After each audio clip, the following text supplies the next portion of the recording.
Fala pessoal, beleza? Nesse vídeo a gente vai falar sobre o rendaku, que é um fenômeno morfológico japonês. E se você quiser saber mais sobre isso, fica até o final do vídeo. Se gostar, se inscreve no canal e dá um like. E bora aprender. Primeiro vamos começar entendendo o que são palavras compostas. Isso também existe no português, né? Em palavras como beija-flor, porco-espinho, girassol. E nada mais é do que a junção de duas ou mais palavras para formar uma nova. No japonês a gente tem, por exemplo, a palavra bijin, que significa bonita, e a junção da palavra bi, que significa beleza, mais jin, que significa pessoa. Outros exemplos disso são kingyo, que significa peixe dourado, hirune, que significa cochilo ou soneca, e gaikoku, que significa estrangeiro. Agora vamos entender de fato o que é o rendaku. O rendaku nada mais é do que um fenômeno que ocorre em palavras compostas, onde a primeira consoante da segunda palavra tem um som vocal. Por exemplo, a palavra tegami. A palavra tegami é a junção da palavra te, que significa mão, mais kami, que significa papel. Porém a palavra ela não fica tekami, já que o K, que tem um som não vocal, ele passa a ter, né, um som vocal, que é o som de G. E a gente faz isso através do acréscimo do acento, né? Ou de um dakuten ou de um handakuten.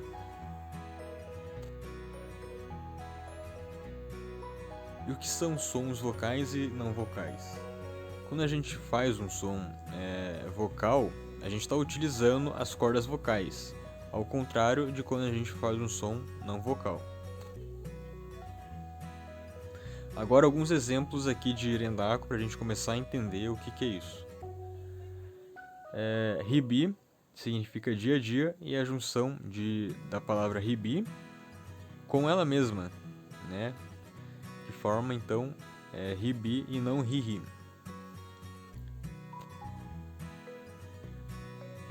Outro exemplo disso é a própria palavra tegami, que eu já havia falado, que é a junção da palavra te mais kami. Agora vamos começar vendo algumas regrinhas para tentar entender quando que isso ocorre. Se a primeira palavra terminar em tsu ou a consoante H da segunda palavra ela vai se tornar um som de P e não B, como nos outros casos.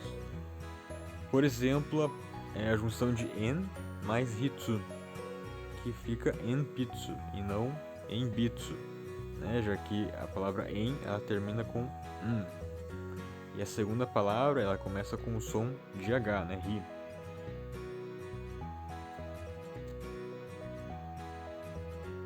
E no japonês a gente tem uma lista que é a rendaku lovers, que são palavras que na maioria das vezes vão gerar rendaku, como por exemplo hana, furo, hone, fue e hako. Quando essas palavras aparecem numa palavra composta, é quase certeza que a gente vai ter a ocorrência de um rendaku. E agora vamos ver algumas regrinhas. A primeira, são palavras de origem japonesa ou que foram 100% incorporadas à língua.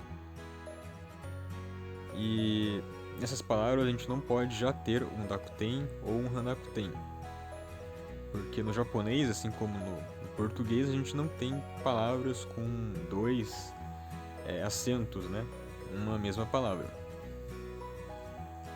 E essas palavras não podem ser onomatopeias, e a segunda palavra ela tem que começar com K, S, T ou H, que são sons não vocais.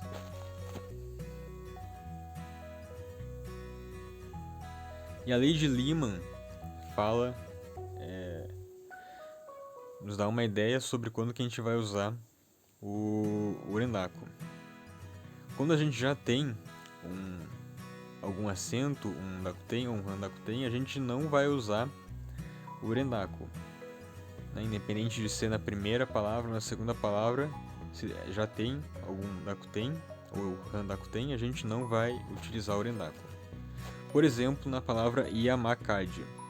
Yamakadi é a junção da palavra Yama, que significa montanha, e da palavra Kadi, que significa incêndio. Perceba que Kadi, a palavra Kadi, ela já possui o di, a sílaba di, que já possui um acento. E essas sílabas que já possuem acento são chamadas de dakuon. E por já ter um dakuon nessa palavra, a gente não vai utilizar o rendaku.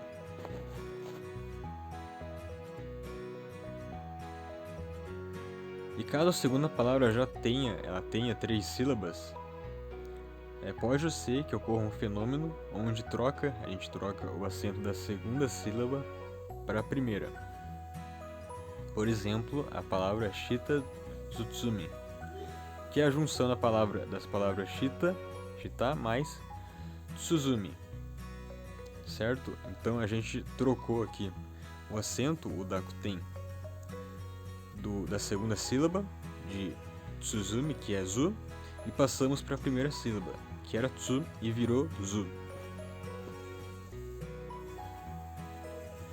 É importante também entender o que é o Jivanjiva, que é um fenômeno que ocorre em várias línguas e que são nada mais nada menos do que palavras compostas que passam a ideia de duas palavras como se tivesse um e no meio delas, né? Por exemplo, a palavra Yamakawa, que significa montanhas e rios. Né? Nesses casos, a gente não vai ter o rendaku. E por último, é importante dizer que não existe uma regra universal e exata para a gente falar quando que vai ter um rendaku ou não. As regras passadas aqui são para tentar prever, né, ter uma noção de quando que vai ser utilizado o rendaku ou não, mas isso ainda é algo meio impreciso, né? Pode ser que ocorra, pode ser que não ocorra, mas essas regras aqui ajudam sim a gente prever quando que vai se manifestar o rendaku ou não. E é isso, pessoal, até o próximo vídeo, valeu!